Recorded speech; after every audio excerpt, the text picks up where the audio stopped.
E aí, tudo Odara? Está começando a segunda temporada do podcast Favela Quer Saber, arte e cultura do subúrbio de Salvador, que vai trazer histórias de artistas e espaços independentes de cultura e arte desse território. Eu sou Andresa Mona, do Coletivo Mojubá. O projeto é contemplado pelo Prêmio Anselmo Serra de Linguagens Artísticas da Fundação Gregório de Matos, Prefeitura de Salvador, por meio da Lei de Emergência Cultural Aldir Blanc, com recursos oriundos da Secretaria Especial da Cultura, Ministério do Turismo, Governo Federal. Este é o episódio 9 do nosso podcast e temos uma convidada super especial. Você conhece o bordão "E aí, tudo Odara"? Sim, é ela mesmo. Quem vai bater um papo comigo hoje é a Rita Batista, nossa suburbana.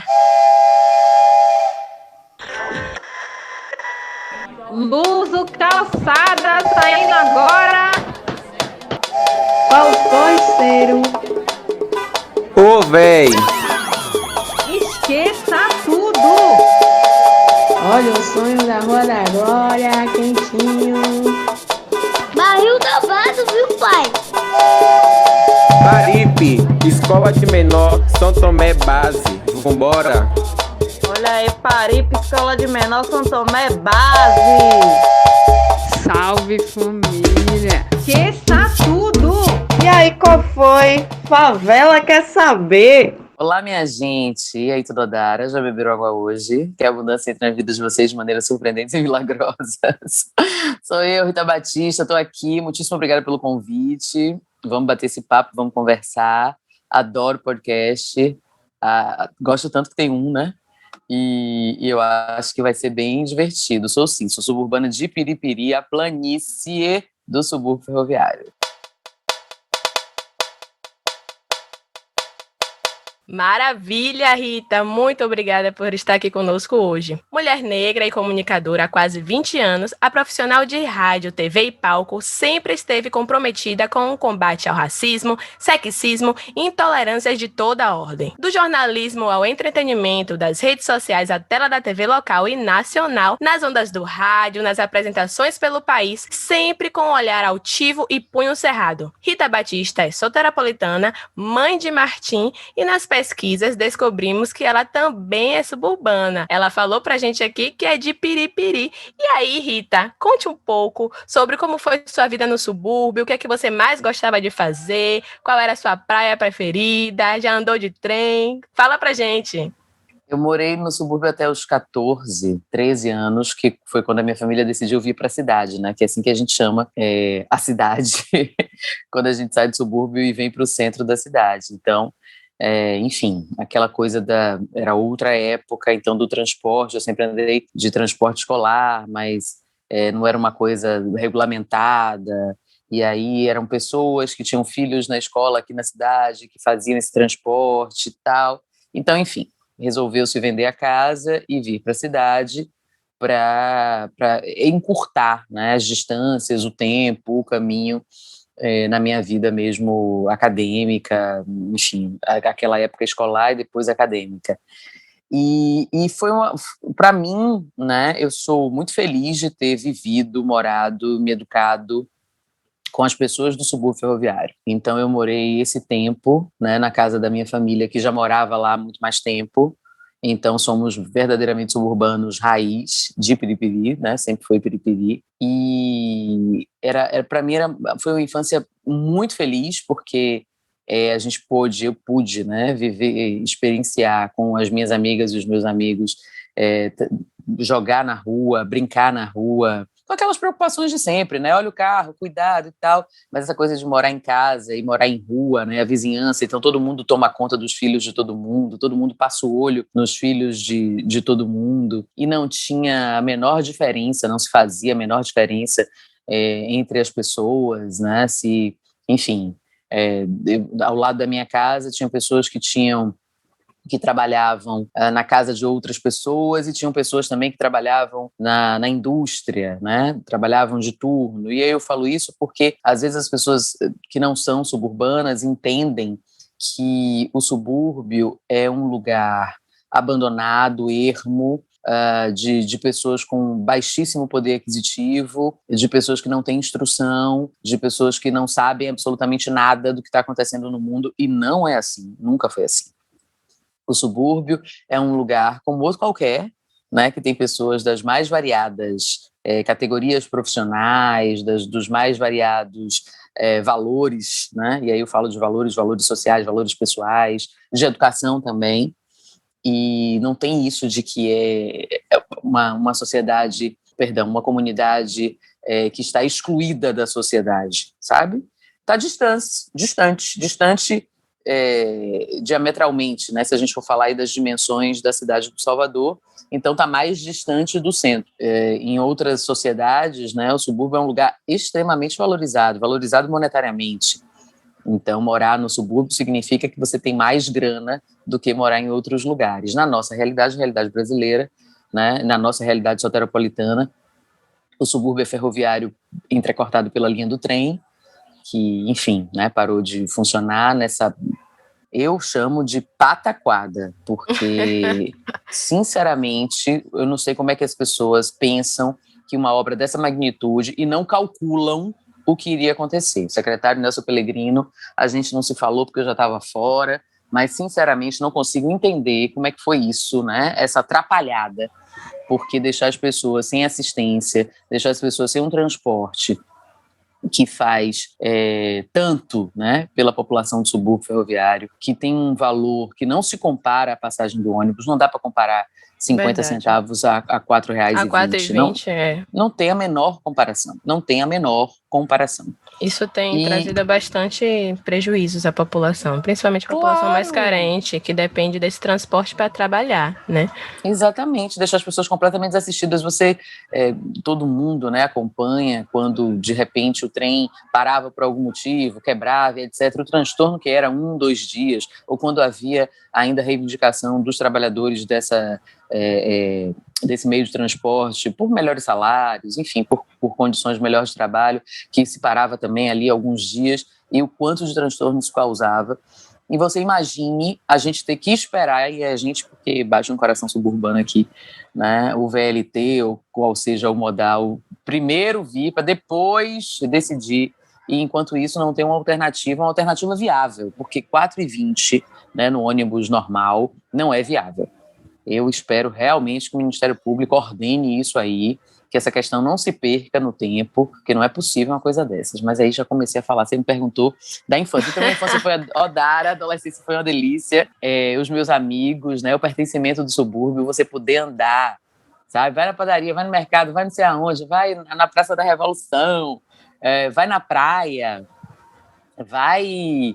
sei lá, vai em outros lugares, porque dentro do subúrbio também Periperi não é uma coisa só, como Paripe não é uma coisa só, como Lobato, como Plataforma, como São João do Cabrito, então tem as localidades dentro do próprio bairro, né? E os bairros dentro do bairro. Exatamente. Qual a praia que você mais ia, Rita?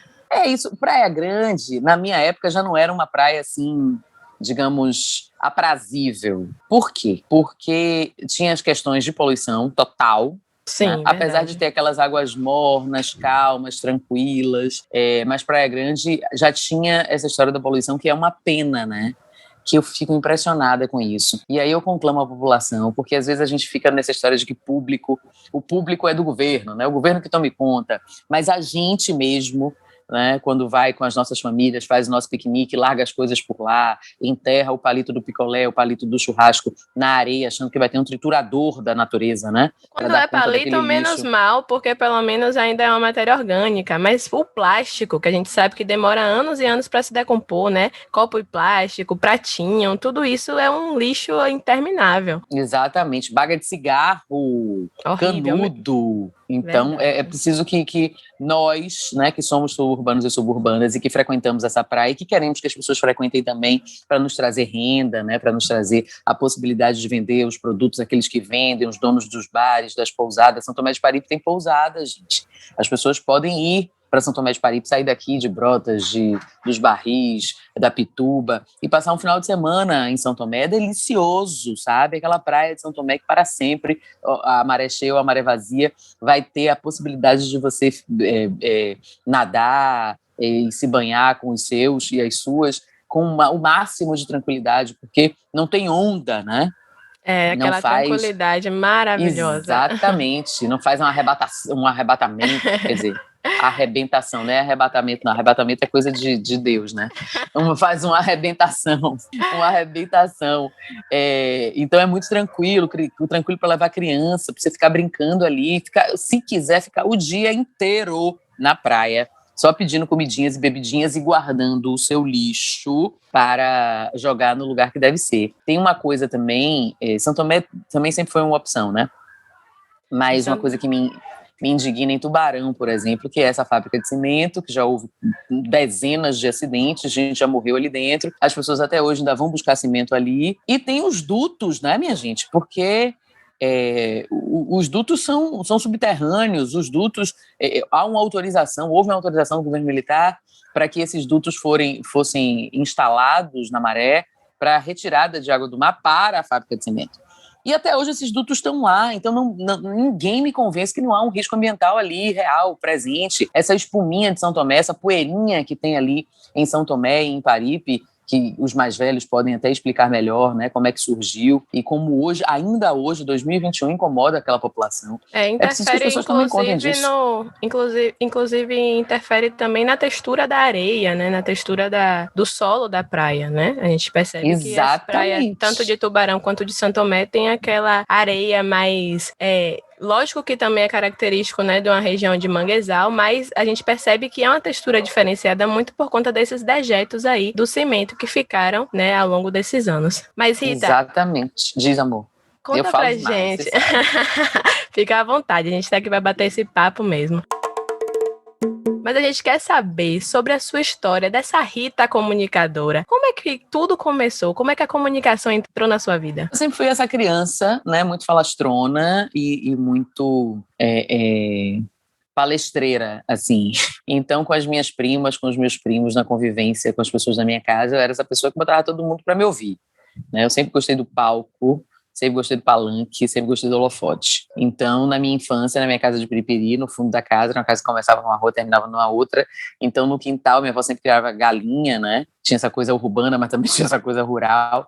E aí, tinha um portão, o portão da garagem era de umas placas metálicas e virava um quadro. Então, eu comprava um giz para mim e eu dava aula, assim, eu cantava coisas, eu criava shows, espetáculos.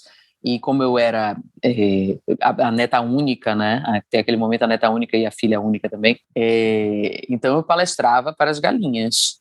E aí depois os primos foram chegando, né? As pessoas mais novas, as mais velhas já estavam lá, mas as mais novas foram chegando. Então eu virava uma grande brincadeira isso, sempre foi uma brincadeira. E havia uma expectativa de outras profissões por causa das pessoas da minha casa e tal.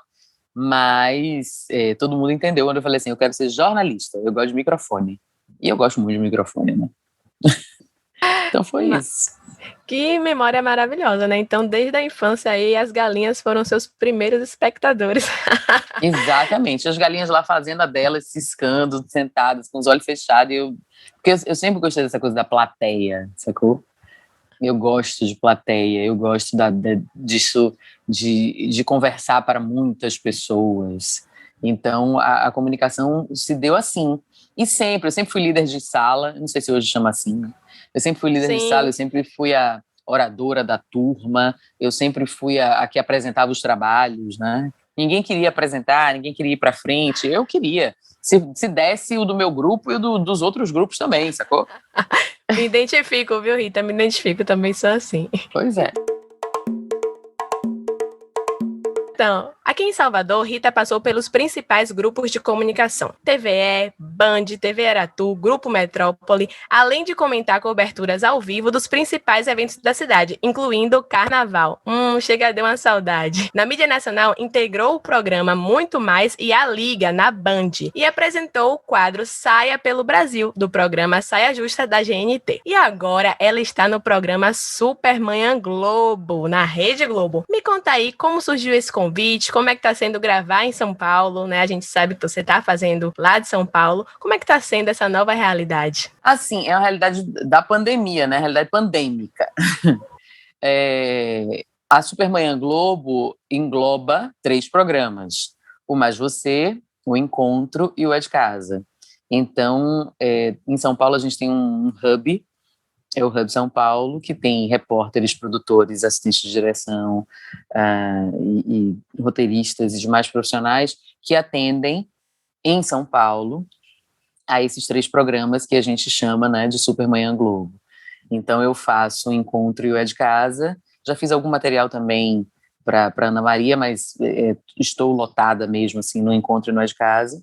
E no É de Casa eu agora faço um quadro chamado Tá Caro, que fala sobre os preços de alimentos, né, que a gente tem visto aí, alimentos e outras coisas que são essenciais para a vida das pessoas e que tem aumentado vergonhosamente durante essa pandemia.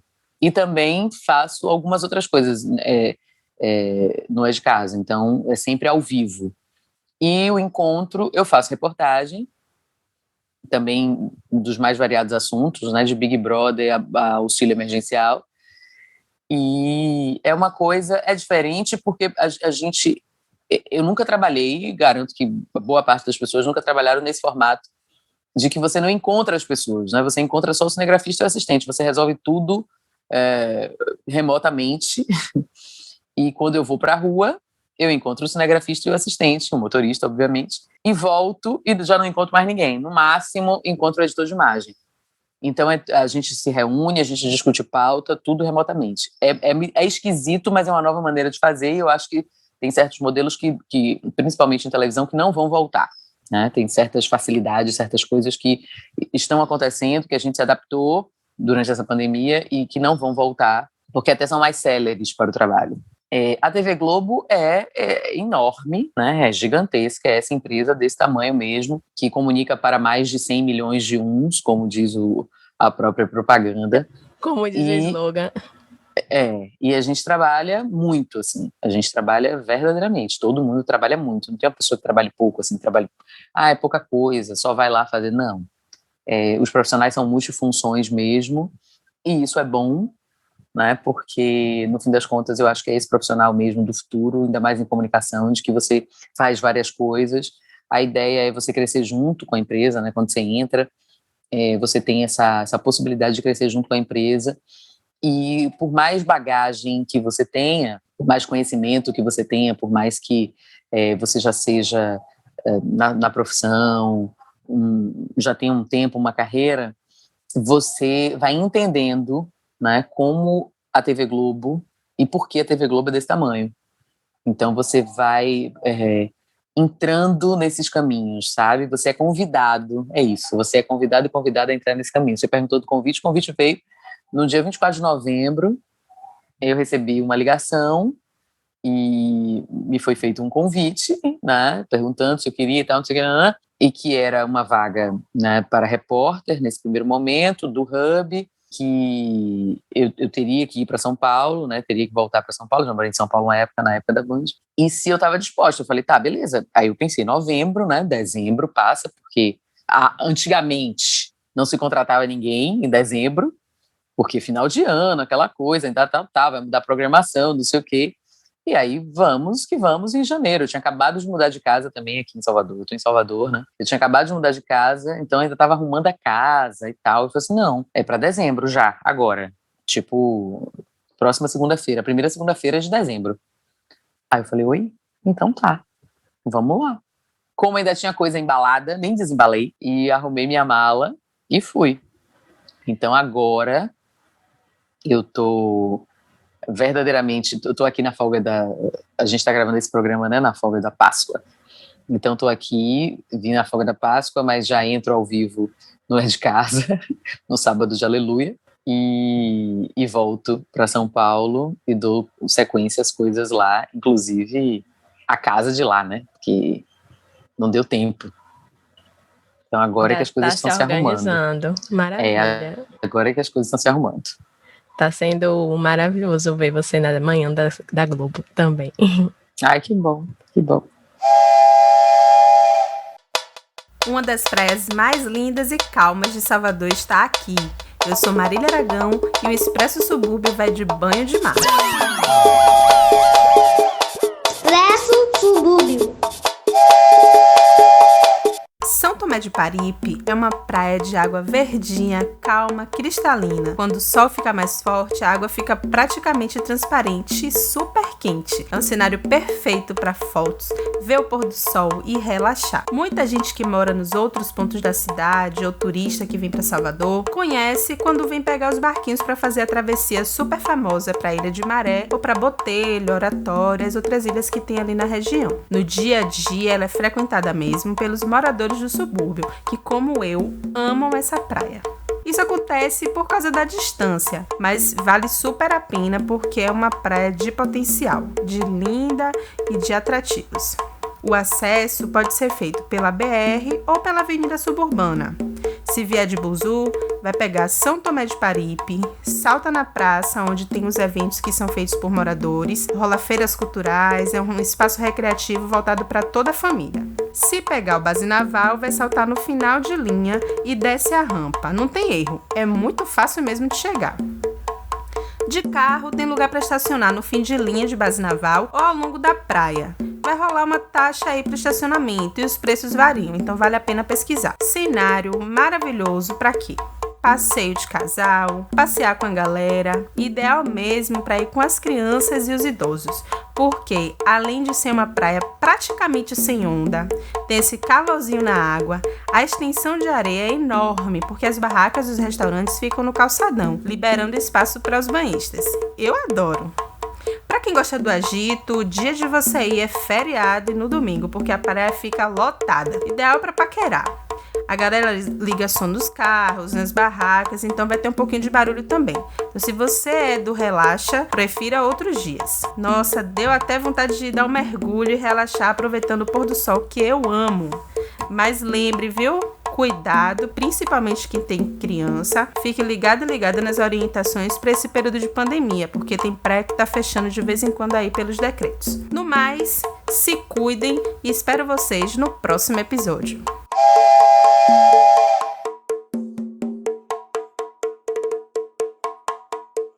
O que mais que você quer saber? Rita, você é muito conhecida por trazer mantras e mensagens de reflexão, né, que ajudam outras pessoas. Inclusive, tem um podcast chamado Tudo Odara, né, que é o seu bordão. Sim. Que a gente ama. Então, me conta como é a produção desse conteúdo, né? Como é que você planeja essas mensagens de positividade que ajudam muita gente? É isso. O Tudo Odara surgiu de uma necessidade minha, de novo, né, de falar desse... E foi uma promessa, sabe aquelas promessas de final de ano que a gente faz para nós mesmos? Então eu fiz uma promessa de início de ano, de final de ano para início de ano, de começar um projeto e durar o ano todo. Um projeto meu, né, uma coisa minha. Dividir essas experiências, né, porque o que eu desejo para mim, eu desejo para o universo, e entendo que a vida é bumerangue, a gente, né, dá e espera vir de volta, e vem. Né? Quer dizer, nem fica esperando, porque do jeito que eu falei, parece que a pessoa fica esperando, sentada assim, esperando que venha de volta e faz com esse interesse de que venha de volta. Não, você faz e solta, e pronto. E aí, de 2019 para 2020, eu fiz essa promessa e comecei no dia 1º de janeiro de 2020, de 2020, a fazer esses áudios no celular e mandar numa lista de transmissão, todo santo dia. E aí veio a pandemia, né? Oi, pandemia. Aí que eu falei, velho, é isso, né? Vamos ficar dentro de casa, vamos produzir material. Então é muito simples, abro o gravador do celular e gravo. E gravo sobre coisas, né? Sobre situações da minha vida cotidianas, sobre observações, sobre sentimentos, emoções. E incluo esse meu conhecimento holístico, que não é uma coisa assim... para catequizar ninguém, para doutrinar ninguém. De novo, é uma divisão das minhas experiências. E as pessoas, foi criado um interesse sobre isso. Aí, Bia Ben, que faz parte da minha equipe de tecnologia, né, que cuida das minhas redes e tal, que me auxilia nisso, falou assim, menina, vamos fazer um podcast. Aí eu falei, tá, beleza, como é? Aí ela, você continua gravando aí do seu celular, do mesmo jeito e tal, me manda, e que eu subo nas plataformas, né? Porque isso faz parte do nosso contrato também. Aí eu falei, então tá bom, né? Porque eu pensei, vai ter que entrar, editar, fazer, acontecer. Eu tenho uma verdadeira preguiça disso. Então é muito caseiro e é muito intuitivo. Aí tá bom. Com essa mudança, terminei 2020 com ele, né? Beleza. Com essa mudança, né? Muda de casa, muda de estado, vai para outra emissora, faz, acontece e tal. Eu voltei em março de 2021, com ele, agora, né? No início de março. Semanal, porque também depende muito da minha capacidade de produção, né? Mas eu estava num turbilhão de coisas, vivenciando outras coisas, outras experiências, trabalhando dessa maneira que nunca trabalhei, enfim. E é muito sem obrigação mesmo, porque eu não ganho dinheiro com o Tudo Odara, né? Não é patrocinado, não ofereci para nenhuma marca, não é nada. É um produto que eu gosto muito de fazer, divido essas experiências com as pessoas, essa troca com as pessoas, mas não é uma coisa que eu tenho uma obrigação comercial, sabe? E eu acho isso muito bacana também. Eu acho que isso que torna a parada bem gostosa, né? Bem fluida. Porque quando você tem um compromisso comercial, né, de produzir um conteúdo assim, assado, cozido, todo dia, toda semana, ou de 15 em 15 e tal, você tem que fazer aquilo já com um roteiro, com uma coisa, já pensando no que pode acontecer depois, como isso vai reverberar e como isso vai repercutir, as consequências disso e os frutos que você vai ter que colher disso. E o Tudo Odara é natural, é bem natural. Inclusive, o Tudo Odara dessa semana, de novo, a gente está gravando esse programa aqui na semana que acabou março e que começou abril, né, na semana de Páscoa. Eu ainda não gravei dessa semana, porque como eu estou em Salvador, eu estou aproveitando a minha casa, meu filho, né, tô aproveitando para arrumar coisas, né, montar outra de lá, já pensar em coisas que vão sair daqui para lá. Então, assim, é muito tranquilo.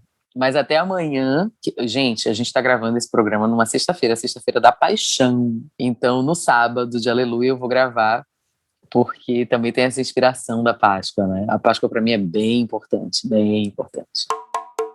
É uma data bem familiar, né? A gente costuma se reunir, Sim. Mesmo em tempos pandêmicos, né? Então é sempre bom lembrar que essa entrevista está acontecendo respeitando o isolamento social. Eu tô Cada em um na sua casa. Exatamente. Através de um aplicativo de gravação, a gente está aqui conversando, batendo esse papo. Quem estiver ouvindo esse podcast no futuro, estamos no meio da pandemia do coronavírus, em abril de 2021. E por falar em pandemia, Rita, você já falou um pouco, mas a gente quer saber como é que a chegada da pandemia influenciou, assim, seus trabalhos, né? O que mudou realmente na sua vida com a pandemia? O trabalho, né? A forma de trabalhar mudou completamente, porque eu acho que nem mais o tecnológico, a tecnológica das pessoas imaginaria que a gente poderia fazer ainda mais em televisão. E rádio menos, né? Porque em rádio a gente já tinha umas possibilidades remotas, assim, né? Veja aqui, por exemplo, você monta um estúdio em casa, você tem uma maletinha, né, abre o codec e funciona, tem um aplicativo e funciona. Mas TV, com os recursos estilísticos todos que a TV exige, né, vídeo, qualidade de vídeo, de imagem, contar com a internet boa e veloz, tanto da pessoa tanto da pessoa que entrevista quanto da pessoa que é entrevistada, e esses preciosismos, né, que a gente tinha de imagem, ninguém imaginava. Verdadeiramente ninguém imaginava. E tá dando, né? Tá acontecendo, tá funcionando. Isso é maravilhoso. A pandemia, como todo mundo, para todo mundo, eu acho, né? Foi um susto mesmo. Dizer assim, gente, e agora, né? Como é isso? Como é que vai ser? Como é que tá sendo? Mas também, e aí eu não me coloco nesse lugar de privilégio, não, viu? Porque às vezes eu já falei isso e algumas pessoas, mas você fica tirando essa onda e tal. É óbvio que eu falo aqui de um lugar de quem está com as contas pagas, né, de quem tem dinheiro para viver, para se locomover, né, quem o filho está bem alimentado, está com saúde, vivendo bem, né, confortavelmente, que tem emprego, né, que tem comida na mesa e na despensa. Então é preciso que as pessoas realizem a pandemia na empatia, porque eu tenho essa possibilidade, né? Mas tem muita gente ao meu redor que não tem. E aí é a hora de você se solidarizar mesmo. E a solidariedade nos pequenos gestos, nos pequenos atos. Vai no supermercado, compra mais 1 quilo de arroz, mais 1 quilo de feijão, diante das suas possibilidades, sabe? Porque é claro que a gente não sabe, porque a gente nunca sabe o dia de amanhã, entende? Então, assim, a gente nunca sabe o dia de amanhã. A gente tinha essa ideia de que a gente tinha controle de alguma coisa, Andresa. Mas a gente nunca teve controle de nada, a gente não tem controle sobre absolutamente nada. E a pandemia dá essa rasteira assim na humanidade, sabe? Dizer, parou, fechou, acabou. Não tem abraço, não tem beijo, não tem carinho. Todo mundo trancado nas suas casas, né? É o vírus que está no ar, que tem a cepa, que tem a variante, o uso de máscaras, a higiene, a lavagem de mãos. No Brasil, como no mundo, mas falando da nossa realidade, as escaras, né, da crise social, assim, na cara da gente, e ainda tem gente que não entendeu absolutamente nada, ainda hoje, no pior momento da nossa existência durante essa pandemia, com uma média de mortos dos mais de quase 4 mil mortos diários no Brasil. Já passamos Exatamente. 300 mil mortos. Então, as pessoas... Ainda tem gente que não entendeu, ainda tem gente que vai comemorar, que vai fazer festa na cobertura aqui na Barra, aglomerando mesmo, não quer saber. Porque assim, velho, você não vive numa ilha, né, deserta, isolado. Você vive em comunidade, em sociedade. Né? O coronavírus, aqui no estado da Bahia, tem 2 casos que para mim são bem emblemáticos e que mostram como a nossa sociedade, a sociedade brasileira e sobretudo a sociedade baiana, tem questões ainda que precisam ser verdadeiramente aprofundadas e estudadas, sabe, pelos entes, por quem participa, que foi em Feira de Santana, quando a patroa chega da Europa, não cumpre quarentena, né? Exatamente, não cumpre quarentena e infecta a empregada doméstica, né, e que tem aquele fim, e a festa de Porto Seguro, né, quando uma celebrity resolve fazer o casamento dela, vem um padrinho. Foi em Itacaré. Europa. Exatamente. Itacaré, eu falei Porto Seguro, né? Então, no sul do estado. E faz a festa lá no resort chiquérrimo. O padrinho vem da Europa, também não cumpre quarentena, vem da Itália, já sabendo de tudo que está acontecendo. Um dos países que estava mais... Exatamente, infecta a metade da festa. Entre convidados e funcionários. E a gente percebe muito que é um lugar de classe, né? Sempre é um lugar de classe. Aí pronto, e depois vem as exigências assim, porque o povo não se manca, porque, gente, e aí eu digo, o Estado sempre esteve ausente completamente em vários bairros, em várias comunidades. A pessoa está em casa com Netflix, Globoplay, Spotify, enfim, né? Ar-condicionado, com a casa maravilhosa, muito bem dividida, com funcionários, inclusive, que não foram dispensados, né? Funcionários domésticos que não foram dispensados ali servir, e não consegue ficar em casa, e tem crise, e tem problema. Não estou desmerecendo a crise e o problema, né, as questões emocionais de cada pessoa, mas só estou exemplificando, no final vocês vão entender. E aí a gente faz exigências, né, das mais variadas de uma pessoa que sempre viveu na restrição. E eu me lembro disso muito no canal do Uruguai. Tem um canal aqui no Uruguai, né, no bairro do Uruguai, que o Uruguai é subúrbio, né, ferroviário também? Uruguai é Cidade Baixa, geograficamente, Cidade Baixa. Mas é tudo ali, um próximo do outro, né? É meio híbrido. Mas você sabe que a Cidade Baixa não gosta que a gente fique chamando de suburbano. Então, né? Aquele velho preconceito com o nome suburbana, mas tamo junto. Então tá. Vamos tratar de Uruguai e Cidade Baixa. Como diz o ditado, o mesmo que dá em Chico dá em Francisco, né? Os problemas, então, infelizmente, são bem parecidos. São os mesmos. Exatamente. Então, tem ali um canal no Uruguai, que é um canal de tratamento de esgoto, né? Mas que a maré enche, porque ali tem uma área que foi aterrada completamente. Então, quando a maré enche de água do mar, água salgada. E os meninos brincam ali, né? Já vi muitos. Meninos fazem salto mortal, a maravilha. Se torna um verdadeiro entretenimento no meio da comunidade.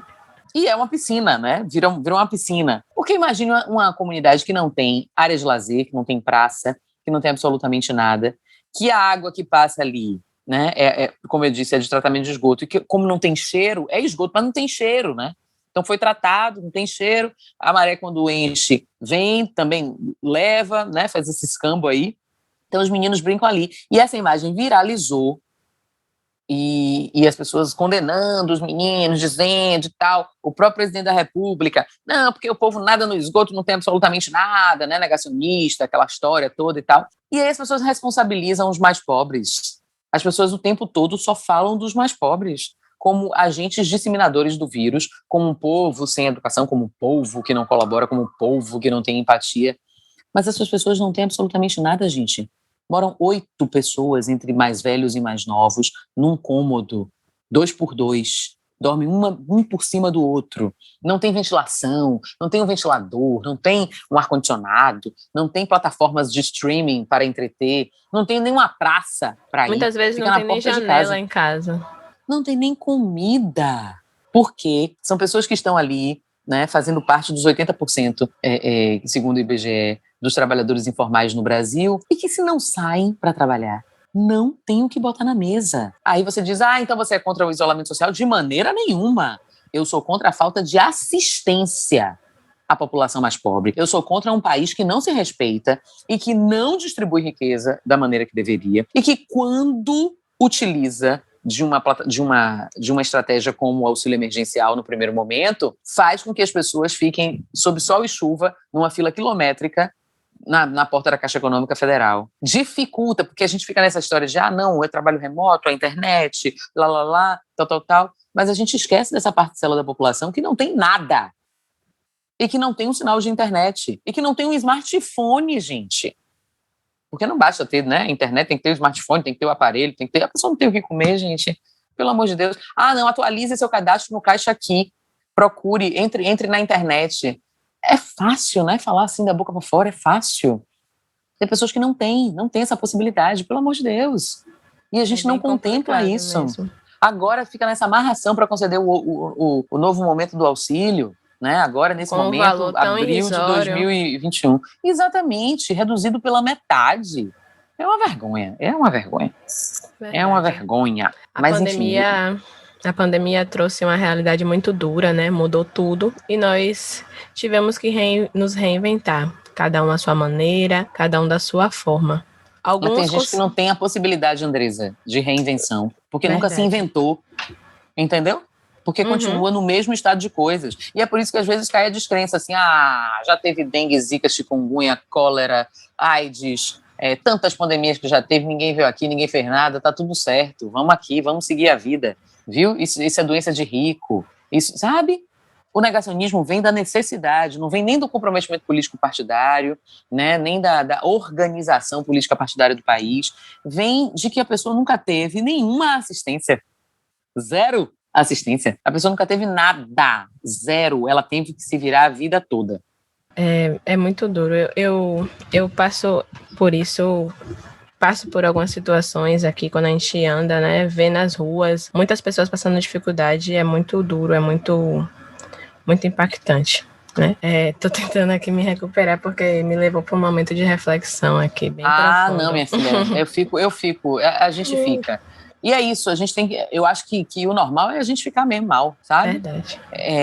Quem não se sensibiliza que tem um problema, né, na verdade. Exatamente, óbvio. Então, assim, tem várias ações no país inteiro, né? Distribuição de comida, de cesta básica. Aí a gente esbarra agora... a gente distribui a cesta básica, mas aí a pessoa diz assim, Rita, mas o botijão de gás tá 90 conto. Uhum. Eu não vou aceitar não, porque eu não tenho onde cozinhar. Para mim seria mais fácil a comida pronta. Velho, isso é muito grave, isso diz muito. A pessoa não recebe a cesta básica porque não tem como cozinhar, entende? Uhum. Então, quem estiver ouvindo esse podcast, se solidarize. O país é um país que passa fome. O Brasil é um país de pessoas que, infelizmente, ainda passam fome, que precisam da nossa empatia e solidariedade para que se alimente, para que tenha uma refeição, pelo menos, direito durante o dia. São famílias, no plural. Rita, agradecemos muito por você ter trazido esse momento de reflexão. Te ouvir é maravilhoso, a gente aprende muito e se sensibiliza também, né? Mas estamos chegando ao final aqui do nosso podcast. Gente, porque podcast não pode ser assim, muito longo, né? Eu ficar aqui falando separado. Te desejo muito sucesso na trajetória, nos seus projetos. E quero te agradecer por esse papo gostoso, esse papo maravilhoso. A gente falou sobre tantas coisas, né? Estamos gravando aqui em plena Sexta-feira Santa. Você disponibilizou um tempo no seu feriado para estar aqui Hoje- com a gente. É mesmo, porque na hora eu falei assim, não, vamos fazer, tem de tal dia até tal dia. Não, vamos fazer logo. Vamos fazer, eu gosto de fazer as coisas logo. Maravilha. Amei. Tá sendo uma honra para mim te entrevistar. Eu sou sua fã. Enquanto mulher preta comunicadora, você é um exemplo para mim e me inspiro Oxa, muito no seu trabalho. Então, conta Obrigado, pra gente como é que a gente te encontra nas redes sociais, onde é que a gente acha o seu podcast, onde é que a gente te assiste na televisão e faz suas considerações finais aí pra galera que tá ouvindo a gente. Minha gente, é muito fácil. Eu tô no Instagram o tempo todo, né? Minha rede social assim preferida é Rita Batista, tô lá. E no Twitter também, tô voltando pro Twitter mais agora, porque, enfim, o Twitter tava um campo de guerra do ponto de vista político-ideológico, e aí eu me cansei. Agora, assim, tem uma coisa também, viu? Que é importante dizer, descansem. Quem tá na luta, quem tá no fronte o tempo todo, se dê esse direito de descansar também, sabe? Porque você não fala mais do governo? Pô, eu fui fazer campanha, larguei meu filho e meu marido aqui, fui fazer campanha no segundo turno, mais do que eu falei, vai buscar no YouTube, veja tudo que eu disse, sabe? Vá lá e veja. Porque você não comenta mais nada de, sei lá, de racismo? Mais do que eu já digo, todo dia, né? A minha existência é um comentário de 1,65 m, assim, sobre o racismo todo o tempo. Entendeu? Então, assim, eu tô dando mesmo uma descansada de tudo, porque o Brasil não nos dá descanso, né? O Brasil não deixa a gente descansar, assim. Se a gente for ficar nessa de ficar ligado em todos os assuntos todo o tempo, a gente teve um episódio muito grave, assim, que me diz muito agora, né?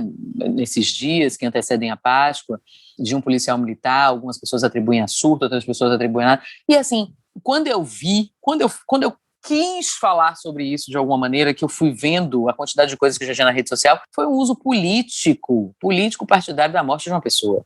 Aí eu falei, velho, minha avó dizia que ver, ouvir, calar cabe em qualquer lugar. Então eu estou em tempos de observar. Eu quero observar. Eu já falo muito, visto aqui esse podcast, né, eu já falo um bocado. Então, assim, não se sintam menos militantes, menos combativos e combativas, menos aguerridos e aguerridas na luta que você tem na sua vida, porque você escolheu um momento de se calar. É importante, até para ventilar novas ideias, né? Até para aprimorar o discurso, até para ouvir, porque quando a gente está falando, a gente não ouve. É mecânico, né? Não dá para você falar, porque tem uma hora que você não ouve, você só ouve a sua própria voz. Então, ouça, leia, pesquise, descanse e faça, né, se essa for a sua vontade, da sua existência uma atuação. Entende? Uma atuação nas mais variadas ambiências, nas ambiências que você acredita. Então, tenha as suas bandeiras sempre no topo do mastro, sabe? Mas com calma, com leveza. Mas me achar, então, Instagram, Twitter, Facebook, muito menos. Na TV, né? Então, fica ligado na Supermanhã Globo. E no meu Instagram também eu sempre digo, quando tem material meu, quando sai material meu, eu replico lá. O podcast nas plataformas de áudio também, fica à vontade. Tá chorando, André? Não, tô aqui admirando. Nas plataformas de áudio, Tudodara. Tem um ano de capítulos lá de 2020, tem os novos semanais de 2021 a partir de março. E é isso, tudo vem a nós com facilidade, alegria e glória. Eu sou corajosa, destemida e forte, eu sou alegre, expansiva e cheia de vida, tudo me corre bem. Eu sou um imã para atrair tudo que é de bom e útil. Eu gozo da mais perfeita saúde. Um beijo. Muito obrigada, Rita, por esse papo Odara. E o nosso podcast chegou ao fim da melhor forma com esse mantra que encaminha a gente para positividade, para coisas novas. Nessa temporada são 12 episódios, tá? E você pode acompanhar muito mais sobre esse projeto nas redes sociais do @Coletivo Mojubá MC. Não perca e até a próxima!